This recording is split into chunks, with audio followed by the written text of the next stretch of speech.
പെട്ടെന്ന് കണ്ടു കഴിഞ്ഞാൽ ഇത് കേരളത്തിലുള്ള റോഡ് തന്നെയാണോ എന്ന് തോന്നിക്കുന്ന വിധത്തിലുള്ള നമ്മുടെ നാഷണൽ ഹൈവേ 66 ആണ് കേട്ടോ ഈ കാണുന്നത്. അപ്പോൾ നിങ്ങൾ ആരെങ്കിലും NS66 വഴി ട്രാവൽ ചെയ്യുവാണെങ്കിൽ മാഹിയിലെ അതേ റേറ്റിൽ തന്നെ നമുക്ക് നാഷണൽ ഹൈവേ തന്നെ പെട്രോൾ ഫില്ല് ചെയ്യാൻ സാധിക്കുന്നതാണ് കേട്ടോ. കണ്ണൂരിൽ നിന്ന് കോഴിക്കോടിലേക്ക് വരുന്ന ആരെങ്കിലും ആണെങ്കിൽ ടോൾ ഗേറ്റ് കഴിഞ്ഞ് ഏകദേശം ഒരു 7 കിലോമീറ്റർ മുന്നോട്ട് പോകുന്നു കഴിഞ്ഞാൽ നമുക്കൊരു ഓവർ ബ്രിഡ്ജ് കാണാൻ പറ്റും. ലെഫ്റ്റ് കാണുന്ന ഈ ഒരു സർവീസ് റോഡ് വഴി നേരെ വന്നു കഴിഞ്ഞാൽ ഏറ്റവും പുതിയതായിട്ട് വന്നിട്ടുള്ള ഇന്ത്യൻ ഓയിലിന്റെ ഈ ഒരു പെട്രോൾ പമ്പിൽ എത്താൻ സാധിക്കുന്നതായിരിക്കും കേട്ടോ.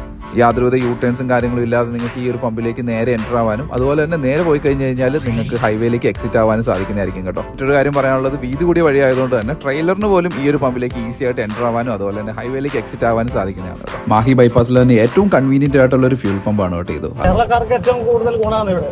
12 രൂപ വ്യത്യാസം വരുന്നുണ്ട്. ഈ വഴിക്ക് പോകുന്ന ആൾക്കാർക്ക് സിഗ്നലിൽ യൂട്ടേൺ എടുത്ത് പോകേണ്ട ആവശ്യം വരുന്നില്ല. 11 രൂപയോളം നമുക്ക് ലാഭമുണ്ട്. മാസം വരുമ്പോൾ നമുക്ക് വലിയൊരു എമൗണ്ട് വ്യത്യാസം വരും. ഇനി നിങ്ങൾ കോഴിക്കോട് സൈഡിൽ നിന്നാണ് വരുന്നതെങ്കിൽ നാഷണൽ ഹൈവേ കയറിയതിനു ശേഷമുള്ള ഫസ്റ്റ് സിഗ്നൽ വരും. അവിടെ ലെഫ്റ്റ് സൈഡിലുള്ള സർവീസ് റോഡ് എടുത്ത് റൈറ്റ് പിടിച്ച് കഴിഞ്ഞാലും ഈ ഒരു പെട്രോൾ പമ്പിലേക്ക് നിങ്ങൾക്ക് എത്താൻ പറ്റുന്നതായിരിക്കും കേട്ടോ.